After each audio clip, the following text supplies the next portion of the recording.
2015-16లో తీసుకుందాం. 2015-16లో హై స్కూల్లో బాలికల మరుగుదొడ్ల నిర్మాణం అని మళ్ళీ పెట్టిండు.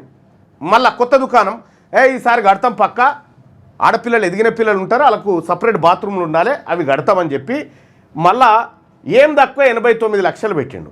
89 లక్షల రూపాయలు పెట్టి మేము మరుగుదొడ్లు కడతాం ఈసారి అని చెప్పిండా. ఎంత ఖర్చు పెట్టిండా అంటే ₹1 ఖర్చు పెట్టకుండా 89 కోట్లకు 89 కోట్లు మింగిండు.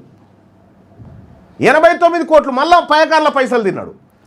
ఇక తర్వాత పంచాయతీల ద్వారా నిర్వహణ, పంచాయతీలు మళ్ళా స్వీపర్కు వాళ్ళకు వీళ్ళకి ఇస్తామయ్యా మేమే ఇస్తామని చెప్పి 3,42 లక్షల రూపాయలు పెట్టి 40 లక్షలు ఖర్చు చేసి 3 కోట్ల రూపాయలు మింగిరు.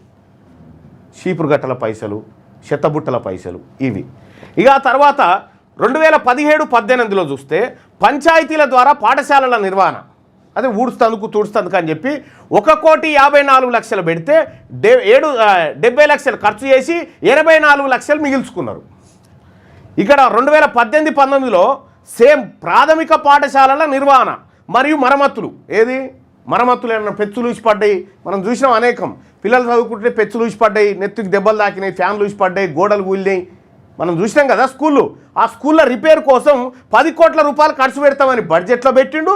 ఖర్చు పెట్టింది 0, మిగిల్చుకపోయి మింగింది 10 కోట్లు. 10కి 10 కోట్లు మింగిరు.